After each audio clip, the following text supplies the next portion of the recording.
Ô, meus amigos, hoje, se você olhar no calendário, claro que você sabe, né, 25 de dezembro se comemora o nascimento de Cristo. Nós não sabemos quando ele nasceu, mas marcaram esse dia que queriam acabar com a Saturnália de Roma e conseguiram.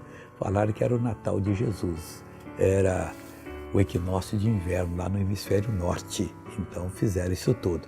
Mas para nós Jesus nasceu. E nasceu, vamos comemorar hoje. Então diz assim o Salmo 66, versículo 4. Toda a terra te adorará. Meu irmão, é para toda a terra. O que nós estamos fazendo pelas nações que não conhecem Jesus? E te cantará louvores, e cantará o teu nome. E se isso não ocorrer, eu posso ser responsável. O que você faz em favor da obra de Deus pelo mundo afora? Você tem se dedicado a fazer a vontade de Deus? Passe a dedicar-se, porque você vai ser muito abençoado. Não basta dizer Feliz Natal, Jesus, obrigado. E você então vai adorar o Senhor. Eu quero te adorar, eu quero cantar louvores a ti, cantar louvores ao teu nome. E Deus lhe dará essa graça.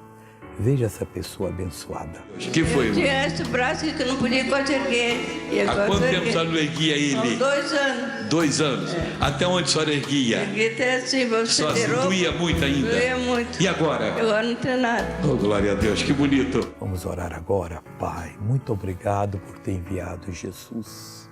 Não sabemos o dia que ele nasceu e às vezes não sabemos nem o dia que ele nasceu em nós, quando aceitamos ele como Salvador. Lembramos do dia, mas não registramos que dia da semana, do mês e do ano foi. Mas Pai, agora em nome de Jesus, obrigado.